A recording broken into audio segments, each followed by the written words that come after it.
Welcome to Fly on the Wall podcast. I'm your host, Chris Sonksen, CEO and founder of Church Boom. Here you get to sit in on a live coaching session as I coach pastors through the ministry challenges we all face. If you find this podcast helpful, please make sure to like, subscribe, and share. So great to have you on today's podcast. I'm excited about our conversation today with my good buddy Josh, pastor in New Mexico, and we are talking about how do we learn to lead from the second chair. There is always tension between first and second chair leaders. How do you manage that tension so that we can keep harmony and unity in the staff? It's a great episode. Hope you enjoy it. How can I help you today, Josh, man? How can I serve you? Just a couple questions. Absolutely, love the coaching dynamic, and really, in a transition of seats, which has been great. Very thankful for it. Loving the season that I'm in. But there are some dynamics that I just love to get your input on, just to make sure that I'm doing it well. You know what I mean? We could all think we have a good idea, and then come to find out later, it's like, well. But anyways, so in the change of a lead seat to a staff seat, I'm thankful that some of the heavier weights of those seats, that the lead seat isn't necessarily my responsibility anymore per se. But one of the big questions I have is, what would be 3 ways to best lead up to serve the church from a second seat, from a helping seat, rather than being the one that has to make all the calls? And because when I sat in that lead seat, I wasn't thinking like this. And so I think just trying to figure out how the best process would be. Yeah. Excuse me. One, for those that are just update anybody that's watching or listening to this. So Josh transitioned from being a lead pastor to being an executive pastor and more of an executive role, which is a huge change because now you go from lead pastor to executive role. So I think anytime that you're transitioning, anytime you're transitioning, you've got to think about, okay, what does this new role look like and how do I best serve the situation? One advantage that you have, Josh, is you've been in the lead role. Mm-hmm. So one thing you ask yourself is, if I had an executive pastor back in the day, a year ago, 2 years ago, when I was lead pastor, whatever it's been, if I had an executive, what would I want from them? Because no one knows more than anything what a true lead pastor would want from an executive associate type pastor. So I think you would be able to know that. But from my own perspective, the things that I think are natural, above anything else, I want loyalty. I got to have loyalty. You know, I want someone that's going to have loyalty to me. Loyalty to me means that I know my name is safe in their mouth. That I know that I can trust them when I'm not around.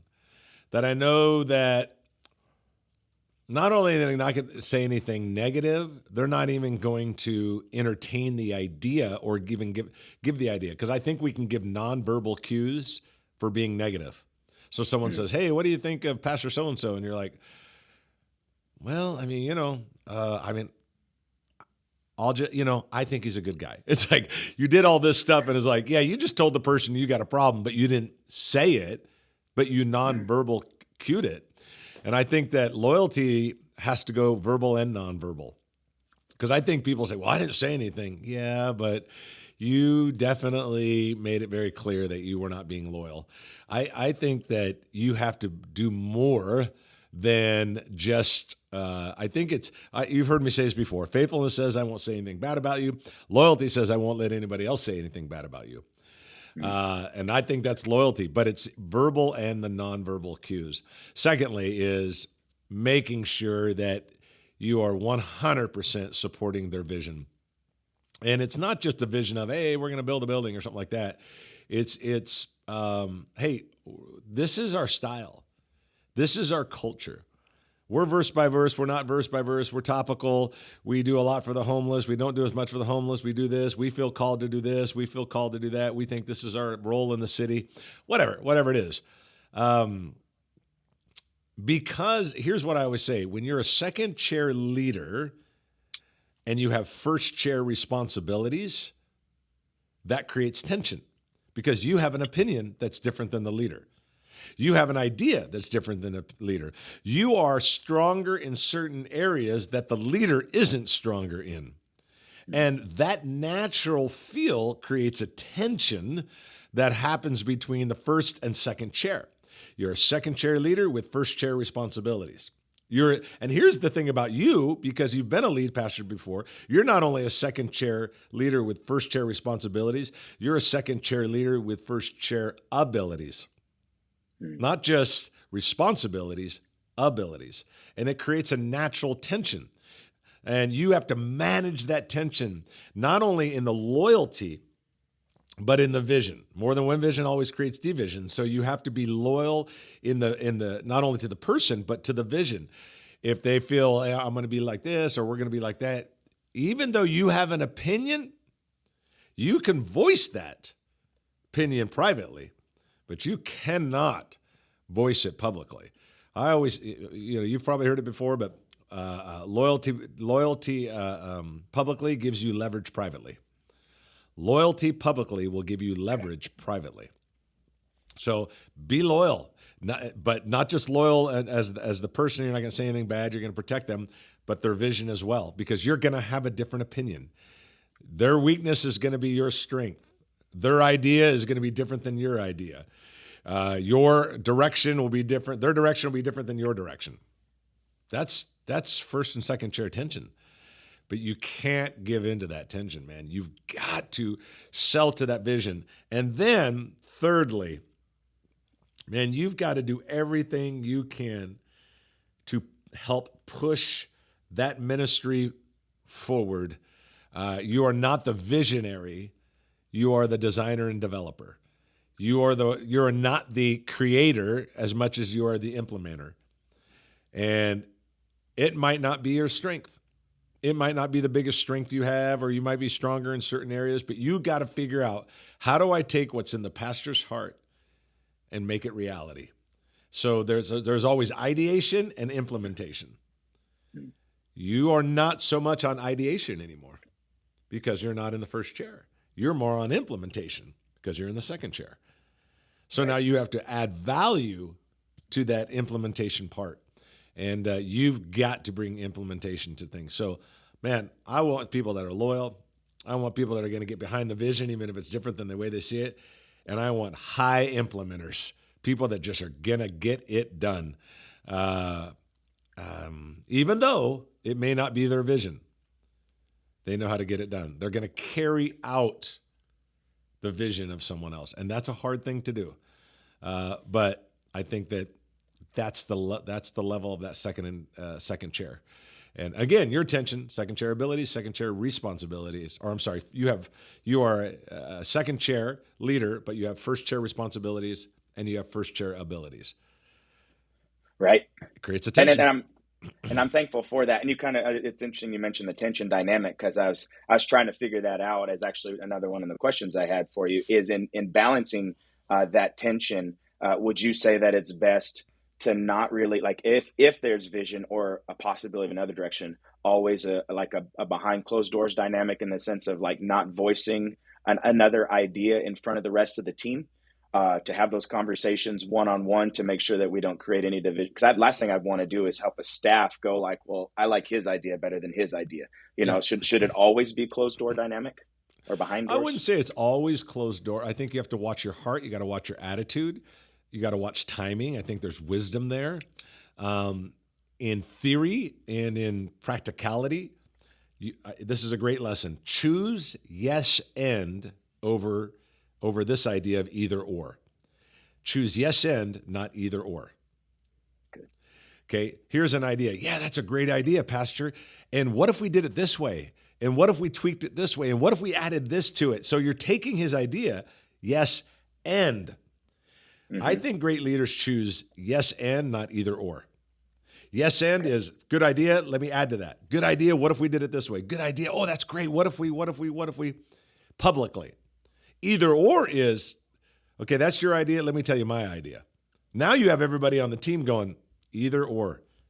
There's no, I guess there's one idea is idea A and idea B, and who knows which one they're going to like.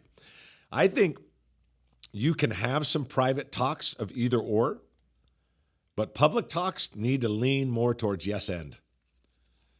So lean towards yes and, not either or. And I think that's how you handle that. Awesome.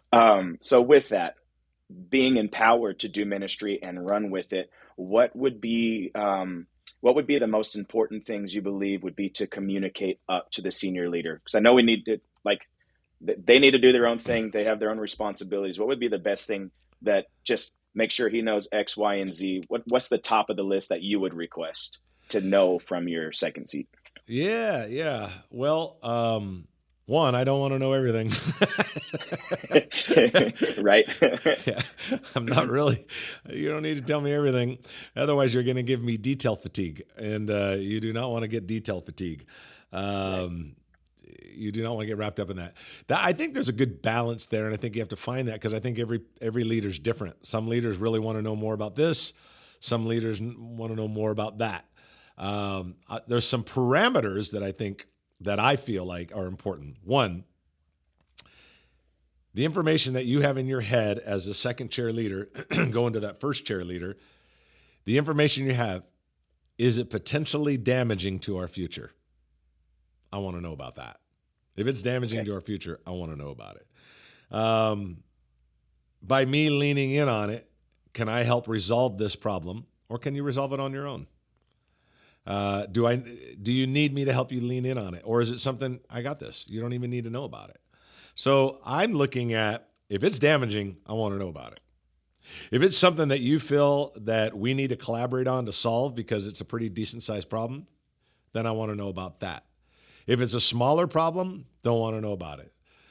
If it's a problem that is not relatively damaging, I don't need to know about it. The one thing I always say is, Josh, is that you want to push decision making down to the lowest level possible. Right. And so allows other people to make those decisions. And I think that's the balance. I think as a lead pastor, as the church grows, one thing I always say is you can't add hours, you can only trade them. So you have to, as a lead pastor, you have to continue to say, okay, I can't get caught up in these details because I have to be over here. It's almost like Nehemiah. I can't come down from this ladder. I got too much work to do. It's kind of like, you want me to come down to this ladder and be a part of that. And I remember my own personal coach. I've got two coaches. I've had coaches for years. I believe in getting coached regularly, and I have for over 15 years now. But I remember one of my coaches told me, he said that he used to say this in staff meetings, and I kind of stole it from him, is if someone brought up a problem in a staff meeting, his ongoing joke was, that sounds like a $5 problem. I think that's so funny. Like, we got 10 staff members in here. We're a church of 3,000, and he's telling me this, or 4,000, whatever they were at the time. And he's like, that sounds like a $5 problem. In other words, not only why are you bringing it up to me, why are you even bringing it into this room? And that was a sarcastic, funny way of saying, we really don't need to be talking about this, because you got this. I don't need to be a part of that. And I think as second chair leaders, we have to say, is it going to be damaging? Do I need their help in solving this? I think there would be a third component is, if it's a high level leader staff and something's happening in their life, I probably want to know about it. Okay. You got a church of 3,000 and you hear about Sister Susie, who is, going to have surgery. You got 3,000 people. You don't even know who she is. It's like, I don't know. I mean, bring it up as a point of prayer in staff, but I can't know about 3,000 people's issues. But man, my staff, my key leaders, my board, yeah, if their kid's in the hospital, I want to know about that because they're the ones that I probably work with close. And some people have a hard time with that, but they also haven't sat in the chair where you're monitoring 3,000 or 4,000 people and going, I don't even know everybody's name. Right. So anyway, I think those kind of things. Yeah. That makes sense. Yeah. Just knowing what to really send up the ladder and where to draw the line of going, I'll take care of this because this doesn't need to be on his plate. Right. So. And not even know about it. It's like, just handle it, and, and I think there'll be some tension there. There have been times where you're like, I should have known about that. But as a lead pastor, he's got to say, hey, in the future, that kind of thing, I want to know about. Oh, okay. Got it. There'll be some mistakes in that, but that's okay. You'll figure it out as you go, but you don't want your pastor, which actually I just did some coaching with him a couple of weeks ago. I said, bro, you get caught up in detail fatigue. He does, where I'm like, why do you know about that? Why do you even know how much the paint cost? Like what, I just throw that out of he didn't say that, but I just made that up. That's a pretty good example though.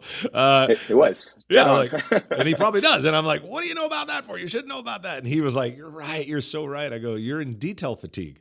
There's just stuff you shouldn't know. And I think you got to find that balance. Where it's like, he knows about that, or he doesn't need to know about that. And he, and then he might say, I should have knew about that. Or he might, and you got to be able to talk to him and say, if I'm telling you stuff you don't want to know about, tell me so I can categorize it and not bring it up in the future. Because you want him to focus on the big things. It's like the manager of a major league sports, basketball, football, whatever. The football guy doesn't want to know that the washing machine for the towels is broken. Look, dude, I'm trying to get us to the playoffs. I don't need to know about the towels.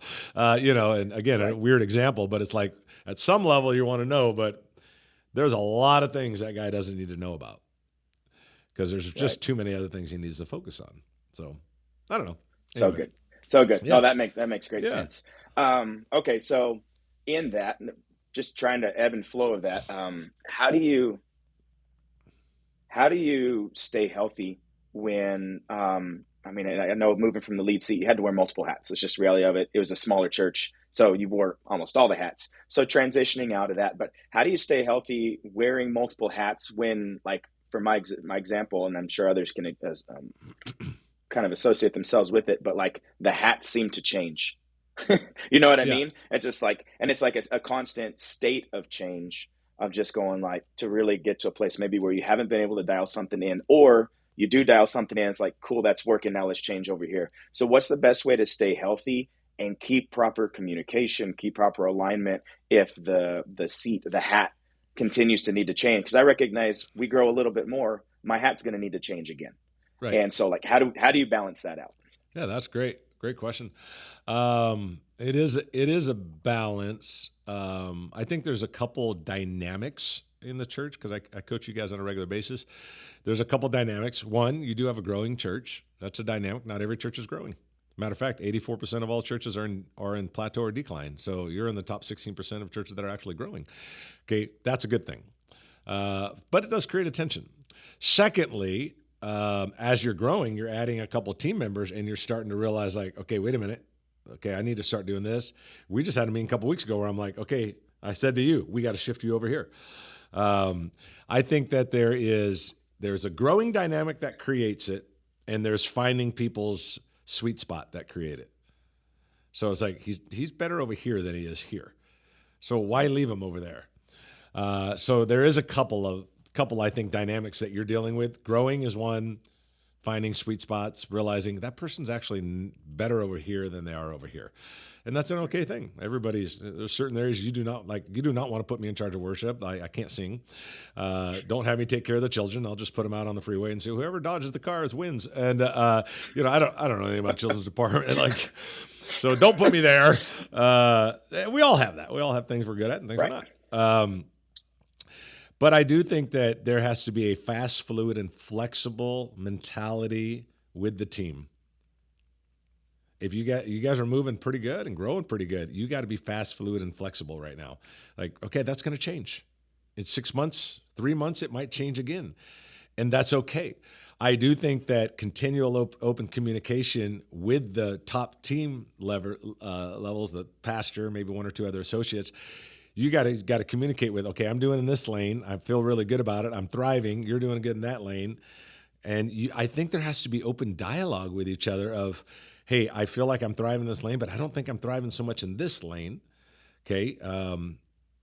I'll keep doing that lane, but what if we switched with that person, switch lanes? Because I think they're actually better over there. I just did that with you and Marcus, one of the other associates. I said, switch lanes. And you guys, just 2 weeks ago, we sat in the office together in New Mexico, and switch lanes. And we switch lanes. And I think you got to be fast, fluid, and flexible to that. I think there has to be open communication. One thing I think people do is they sit in areas where they're not that strong. They're not really delivering. They know they're not delivering, but they don't want to look like they're weak. They don't want to look like they can't handle it. Well, Hey, I'm just speaking like I'm you. Hey, Pastor, I'll do this and do it to the best of my ability. I actually think I would be more effective in these other 2 or 3 lanes than in this one over here. So let's figure out what we can do. Now, that pastor might say, well, let's switch lanes with the other associate, or let's raise up a leader to get that off your plate. I literally had a call earlier today with a pretty good-sized church in Texas, and I told the executive pastor, I said, let's get that and that off your plate in the next 90 days because you're playing backstop to everybody's problems. Every ball that gets missed hits a backstop, and you're the backstop. You can't do that anymore. And they're never fine-tuning it. So those are kind of the things I would like. Open and honest communication. You have a natural tension. You can't avoid that. Growing churches will create that. It definitely creates that. But you got to have open communication, and you can't be afraid to speak up. A person can't be afraid to speak up and say, this is not my strength. Put me in this lane, I'm just not good over here. Or let me raise someone up, and because we want what's best for the church. Right.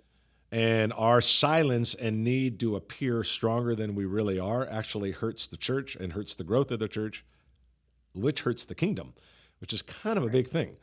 So I think being honest is really helpful.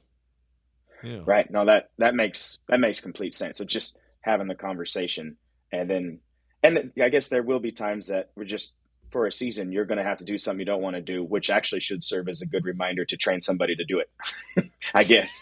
So it's getting out of that mentality of going like, someone else can do this better than I can. Who is that person? Right. Right. Okay. Well, that's that. And you've had challenges with that. That's no secret. I'm not bringing up anything publicly here that you haven't had challenges with. You've had a challenge from flipping over from doer to leader. Yeah, because you're a natural doer and you're a utility player. But here's the thing. Pros don't stay utility players. I mean, it's very rare because they get specialized. You got to realize the 2 or 3 buckets, lanes, whatever you want to call it, that you're good at running in, and dive deep into those and kill it in those better than anybody else in the nation. Just kill it the best that you can. But you can't be the utility player. You can do that when you're 12 years old and in Little League. You play right field, you play left field, you play catcher, you play pitcher, you play it all. That's Little League. That's not the pros. You don't do that in the pros. You get very specialized. And as leaders, if we want to move from Little Leagues to the pros, we get specialized, and we know exactly what we're good at, what we're not good at, and we fight to stay in those lanes. And that's a thing I think that you've been growing in, because you're realizing just because I can doesn't mean I should. Yeah. I can be a utility player, but doesn't mean I should. I can do that, but that's, and I mean this in a fun, tongue-in-cheek type of way, that's Little League. And I guess if I want to stay Little League, I guess I could be utility. But if I want to grow as a leader, help the church grow as a leader in the kingdom at the church, I got to move from utility to specialist. I got to know these are the 2 or 3 things I'm good at, and I crush it in these areas, and I will kill it in these areas, and nobody does better than this in these areas. Again, just because you can doesn't mean you should. And you got to move from utility to specialist. And that's a hard thing for people to do because you're so in the habit of doing. But it doesn't mean it's right. And it doesn't mean it's healthy. And it'll hold you back, bro. You got an amazing heart, man. You're easy to get along with. You're likable. You're capable. I think people like you, all that. But your flip from utility to specialist, and just knowing your lanes and the ability to raise up leaders and lead leaders, not leading followers, it is an incredibly crucial next step for you in your leadership. I've seen it. I've known you for a long time, and I'm watching it, and I think you're wrestling with it more than you ever have in this last year. But you got to keep wrestling with it because you got to fight for the lanes that you are good in, because you're again, tongue in cheek. When you're a youth pastor, you can kind of play that Little League utility player, and then, but as you get older, it's like, can't do that anymore. It's not good. So yeah, you used the verbiage when you were here last time, personality to personnel. And that rung a bell that I just, even though I've heard you say it other ways, when you said that, I was just like, oh snap, there it is, kind of thing. And I know in Raton, there's a lot of parts you had to play. Yep. Using baseball's analogy, the depth of the positions, it was a much smaller community, and it was hard to find the technicalities and some of those things. And that's Yep. not the same here. But on the flip side, moving into truly making that transition, it struck a chord. And Yeah. I'm going like, okay, there's our next steps. That Yeah. really makes sense. Well, I'm glad you brought that up. And I just to highlight that for everyone is you have to make the move from personality to personnel. Every church will get to a certain level just on the personality. 50, 100, 200, whatever. It's like, man, they got a great personality. The husband and wife couple, they're dynamic. People want to be around them. Maybe they got another person on the team that's got a good personality, whatever. But if you want to go from good to great, you want to go from small to medium to large, church, whatever, you flip from personality to personnel. It's who you put around you. That's what it really means. It's no longer just you. It's, man, I got to have amazing leaders around me if we want to make the jump. If we don't want to make the jump, then keep it at personality. But if you want to make the jump, you got to go to personnel, which means it's not so much paid people, but who are the top 3, 4, 8 leaders around me? Are they next level? Am I developing them? Are they getting better? Am I giving away the authority? Am I leading leaders? That's personnel. That's your team. And if you stay at personality, it's a lid every single time. But you move to personnel, being who's around me. That and man, I'm speaking as if I'm a lead pastor of a church with you guys. Like, I am going to get, or even you, I am going to get 4 or 5 amazing leaders around me. I'm going to put them on my team. We restructured some of the stuff you do. I'm going to work with that team as my staff. And if I can get those guys to 7, 8, man, this thing will just thrive, Personality, it'll thrive to here, but it'll never, ever get over here until you flip from personality to personnel. But that's good that you brought that up, man. But dude, you're a good leader. And man, I see you not struggling. I see you wrestling with some of these things. Keep wrestling with it. Make the leap, make the jump from good to great. And it will come down to who you put around you, developing those teams. You have to run team leaders, not run the ministry. You have to do that. It's got to switch over to that, or you will hold the church back, and ultimately you'll hold yourself back, and you'll always be here rather than way up here. So, dude, it is always good seeing you, man. I love it. And, man, you're doing a great job. Just keep up the amazing work, really. And, man, appreciate your heart and appreciate your spirit. So, and I look forward to being in Roswell again, maybe seeing a UFO. Who knows? We'll see what we can do. If you're ever in Roswell, go to the museum. It's like $5 to get in. It's the worst museum on the planet. But so true, though. So true. So cheesy, but I liked it anyway. It was awesome, man. Hey, thanks for being on, buddy. Appreciate you, man. All right, talk later. Thank you for tuning in to the Fly on the Wall podcast. We hope today's episode provided you with some practical steps to lead your church to the next level. If you found this episode helpful, take a moment to leave us a review and share it with others. Remember, when the pastor grows, the church grows, and we grow pastors. We love you. We're your raving fans, and we are cheering you on. See you next week.